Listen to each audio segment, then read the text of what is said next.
Welcome back to WTF Reloaded, the reloaded version. We're just so appreciative of each and every one of you for coming on and being a part of this ride with us, this journey that started at one place and is now arrived right here, and it is reloaded right here between me, Erick Strickland, the Strick or Stricky, a lot of people call me, as well as my friend, my brother, Sibo, the bald head nut Clester Johnson. We got to talk about why you call me that. A lot of people don't know what the Seaboat of all that is.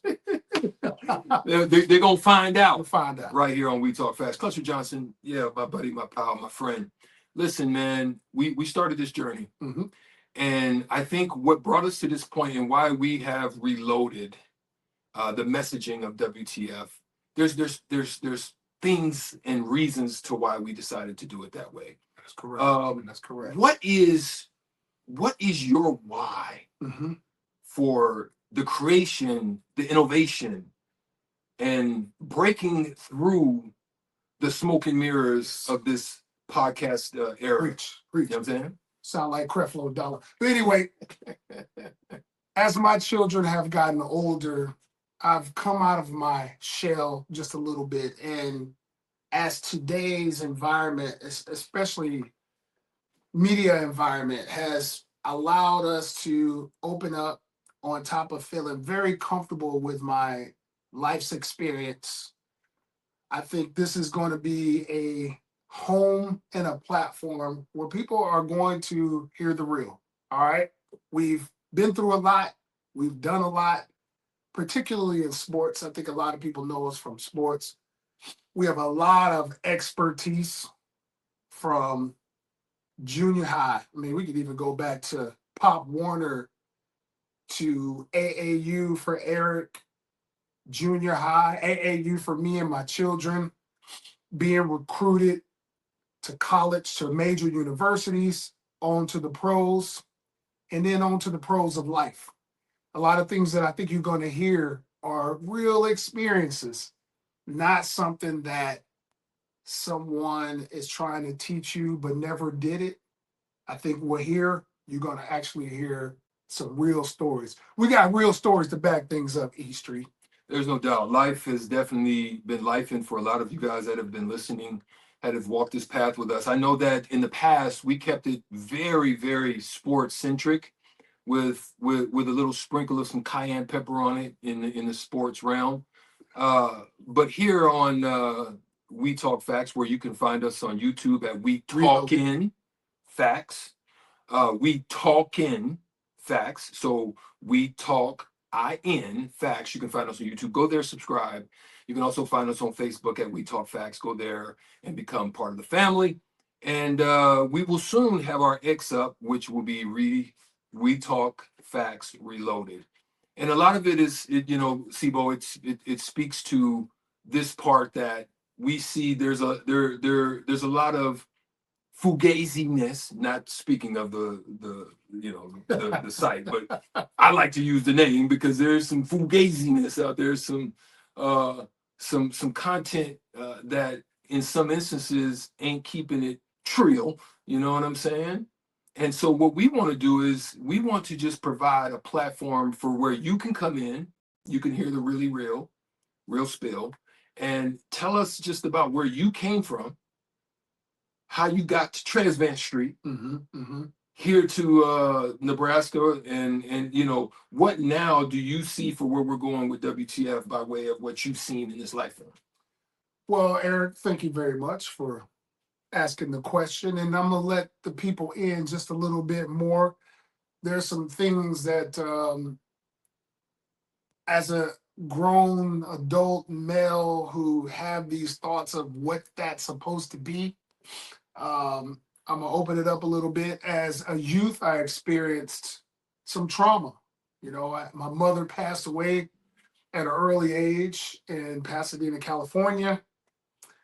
Luckily, I had a loving grandmother who took me and my older brothers in, did not allow us to become orphans of the state. They took us in. We had a very strong family, took us in, moved us back to Memphis, Tennessee.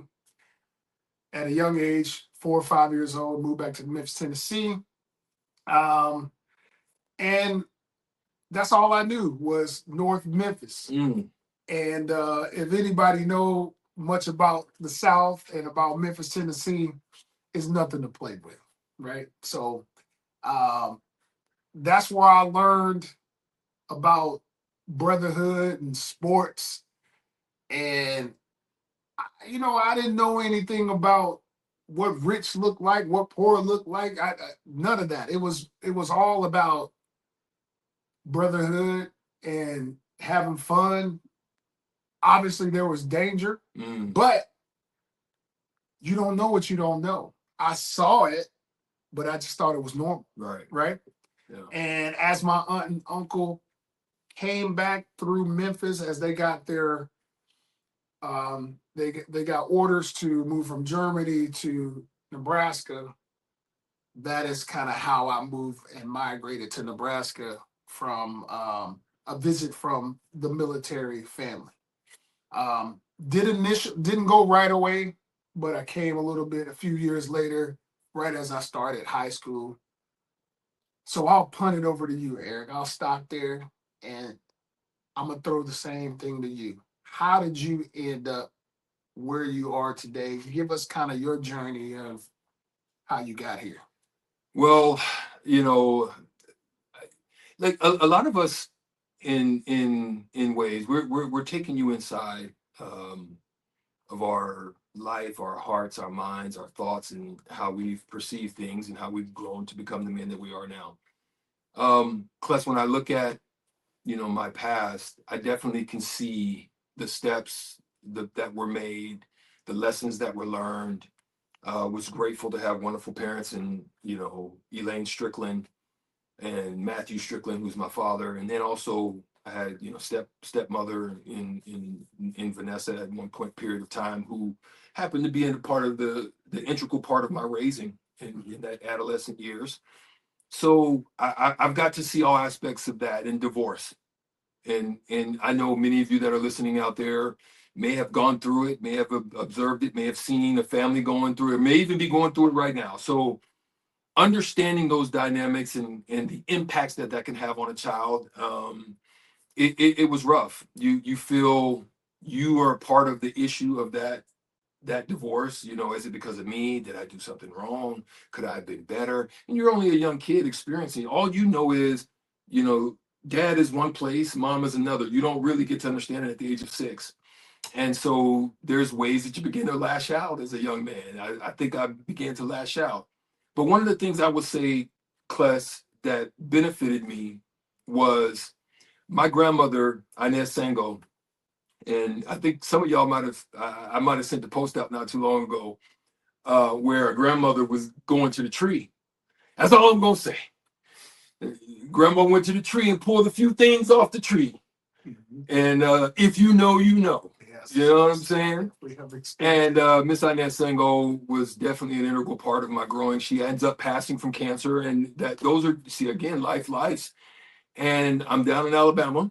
I was born in Opelika, Alabama. I'm a Southern boy, just like Clester. And then next thing you know, I lived in a place that I've actually got to observe as my life grew, which I think helped build me as a man who can identify with the street, can identify with my time that I spent in ministry and in the church, and then can identify also with my middle class lifestyle with my dad.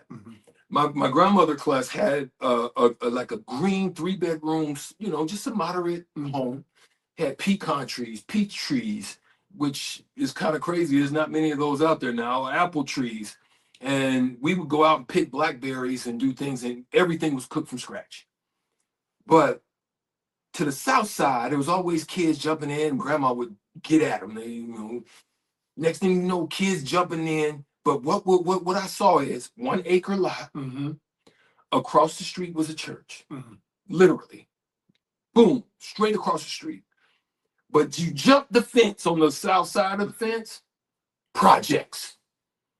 So I got to see all aspects of life. And it wasn't until I was in school and, I saw my giftings, super athlete, winning all the field days. If y'all young, I hope I didn't age myself. Field days, you understand? Winning all the ribbons, and there was some jealous folk. So I had to smack a couple. You know, they said a couple things. Mind you, in the South, said a couple things. One of the 5 fingers in the face. Smack. I did that. Right. Mom called pops. Matt, you down here slapping folk. Yeah. You might want to, come get your son. And that's how I ended up going to Montana, Great Falls, Montana, Vandenberg in California, and ultimately ended up here in Nebraska. That's how I got here. You know what? Some people got to be slapped. I don't condone violence. Don't condone it. But as a youth, that's how you settle your differences sometimes. And you understand that. Yeah, I think that's that's missing. Yeah. I think that's missing a lot. Great information. I think I knew a lot of it, but as we get to talking, I start to learn new things as we talk, because as men, sometimes we don't always share the details of our lives. And yeah. I think this is an opportunity and a platform that we'll be able to do a little bit more of that. And sometimes I think we're going to need help, because what we view as normal sometimes does not allow us to just automatically be a vomit comic. Just let things flow out. Sometimes we need people to ask us questions. That's a fact. What about this? What about that? Clutch, real quick before you get to the next question. Go ahead. Check this out. Yes. What this platform is going to be, y'all, also, is we want to get back to something that has been lost in the sauce of living life in the world, in the systems, and wherever you find you can get your information. There's a thing out there that I think has been missing for some time, but I think we used to engage in, but even you and I have, as good best friends, have experienced, and that's civil discourse. Yeah. That's one of the things that I think you'll find here. This is a platform and a place where you can come where there's no judgment. This is a place where you can express your ideas. As we begin to expand, you can express your thoughts, and they won't be condemned. They won't be shut down. They won't be knocked. But you've got to allow us also the grace and the space to be able to share back with you without blocking the discussion and the content. How about agreeing to disagree? Yeah, you can do that. Right. That's what's been lost. Yeah, it's what I've noticed over these last few years is, if you don't believe what I believe, something's wrong with you. Mm-hmm. And that ain't right. Mm-hmm. I don't think it's mature. We have to be able to evolve as people. Our mind has to be able to evolve. But the crazy thing is, there's certain subjects we can never touch on, and you'll never know anything different in regards to how you can get along with that person. You can get along greatly with someone, then find one little thing out about a personal belief. It could be how they were raised. It could be the experiences they've had that have molded them into who they are, and you got to respect it. That's all you can do, is respect it. As long as it doesn't violate anything that can harm you, harm your family, harm your children. As long as there's nothing that can do that, you know what? I'm game for whatever you want to be and what you want to believe. I'm cool with that, because I realize, as a human being, our fibers, our, everything in us, we're all different. It's just like the palms of our hands, our fingertips, our prints. Everybody's different.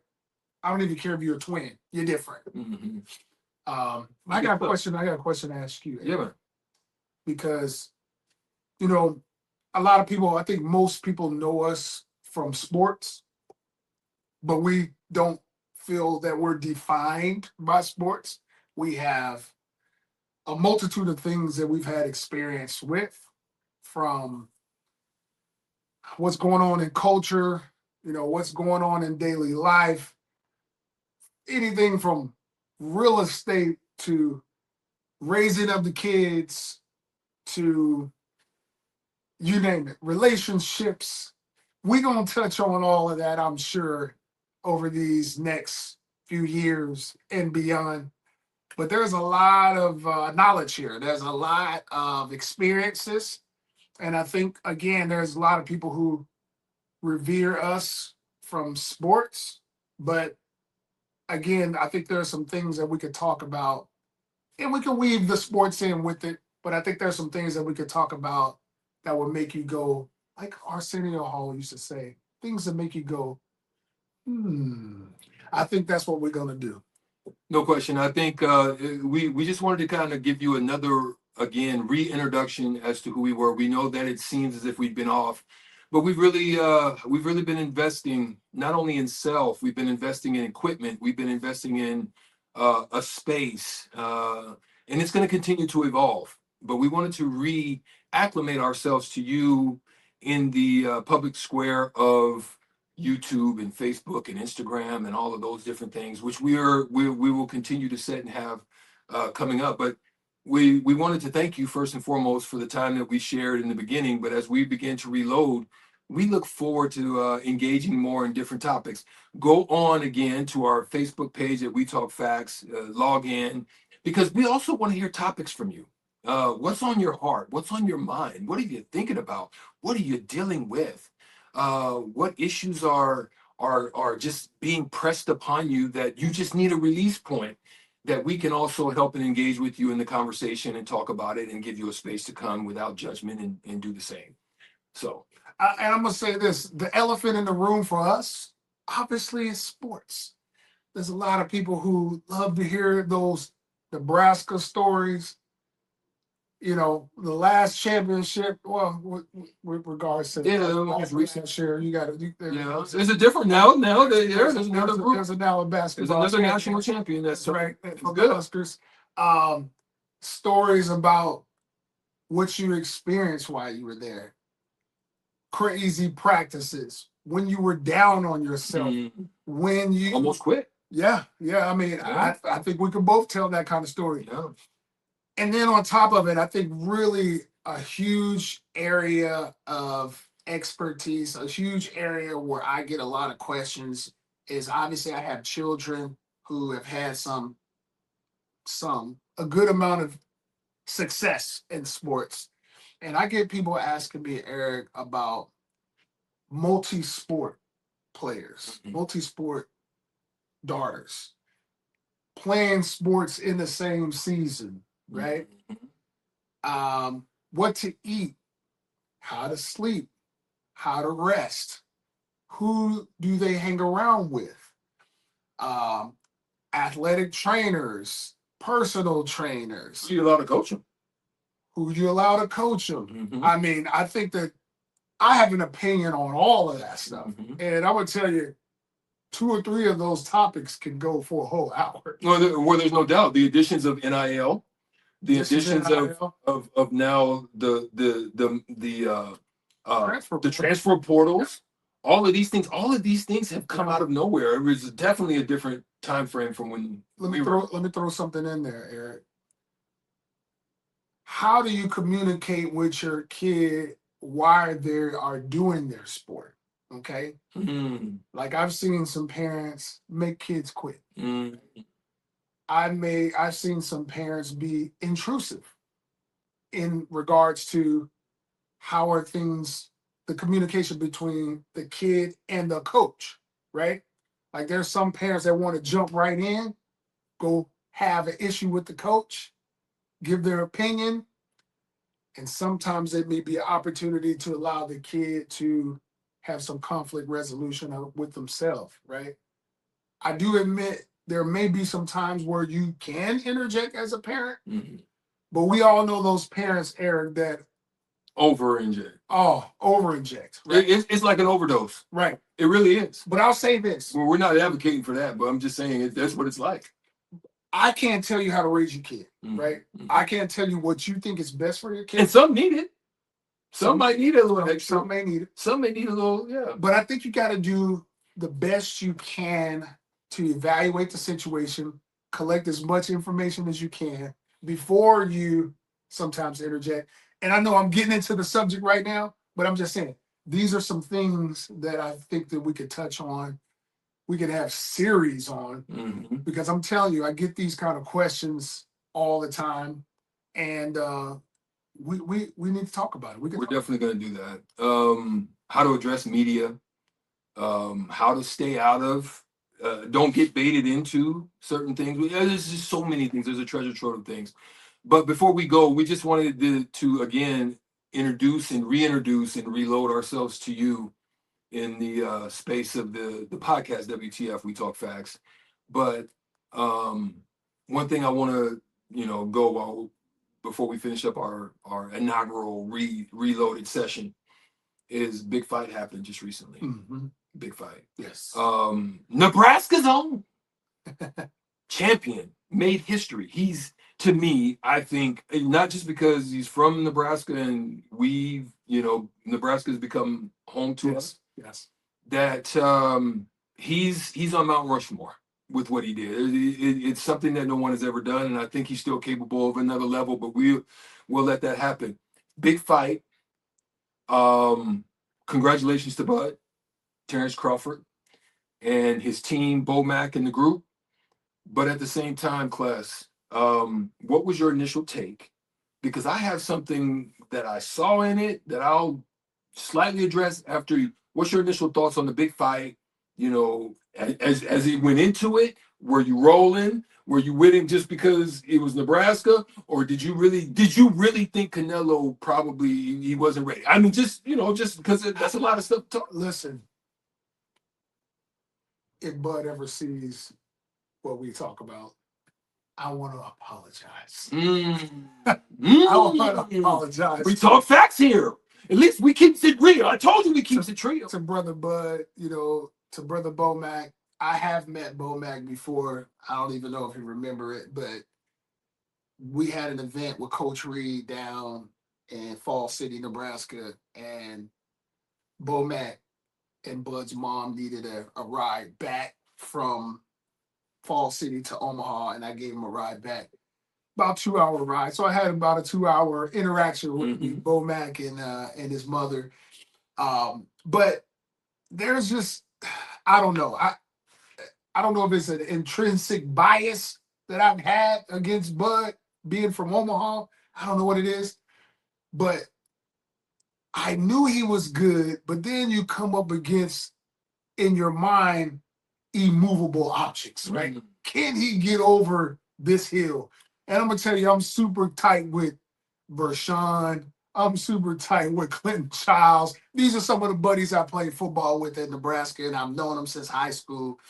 These are guys who they've never doubted. They've never doubted. I've always been the one that's going, I don't know.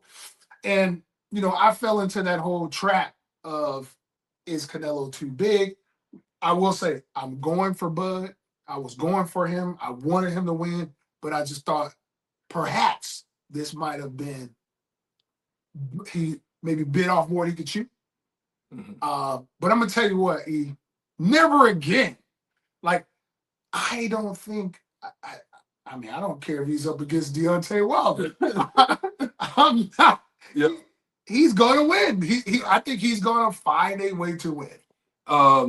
And my last take on it before we get out of here for this first episode was this. I honestly believed. I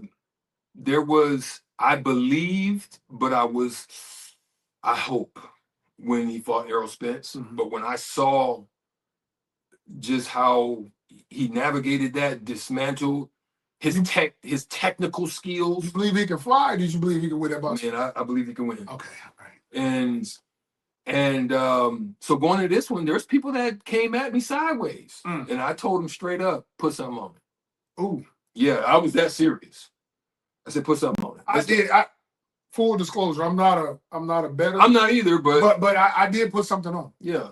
For big events like that, I usually will throw a couple of $100 down. Yeah, it's so big. So I did. Listen, I hedged my bet though. I bet. So you was hesitant. I mean, I was 50-50.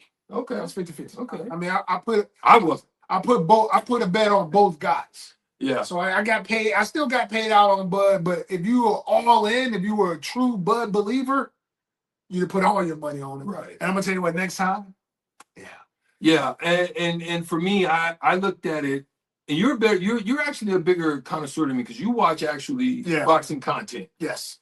But and that could probably be how you. But I actually watched his fights and his fights, Canelo's fights, Bud's fights, and I saw that there's some things there that I think he could exploit. Yeah. And then being someone who was raised in Omaha in his adolescence, I'm from Alabama, but raised my adolescence. So usually you say where you've done your adolescence is kind of where you're from, right? I know how Omaha cats are built. And I, like Bud, has been told, you're too small. You don't shoot the ball. Yeah. Wow. You don't shoot the ball well enough. You ain't never played point guard. You hear all of these different, then you go, and then everybody, I told the story, you guys have heard me, those who have listened on my previous station that I used to be with, you've heard me tell the story about Eric Musselman and how Eric Musselman is now the coach at USC, but he was at Golden State and he also coached at Arkansas, but he basically told my agent he can't play. The Omaha Racers basically nixed me. Crazy. And so my path, so what I saw in Bud, I knew was in me. Yeah. And anytime you question someone's ability, and you've known me long enough to know, my mindset on that. Yes. That's what I saw in Bud. And that's why I knew that he would prepare himself for that. And with his skill set, that he would ultimately win. That's why I went with Bud full out. Yes. There it is. Where's the hand claps? Hold on, let me see if I can find a hand clap for that. We gonna get our stuff together. Cheer, right? We gonna get our stuff together. We getting our boards and stuff set up, so we're gonna continue to see us elevate and grow here on this platform. We thank you. We love you. Again, go subscribe and follow us on We Talkin' Facts. And also on Facebook, go and friend us there as well. We're going to have our X page up. We'll also probably at some point get our Instagram page set up. But we're just starting to build this afresh, anew, WTF Reloaded. That's right. Right here on your favorite streaming platforms. We love you. We appreciate you. And we'll see you on the next episode. WTF, We Talking Facts. We'll be back. Out.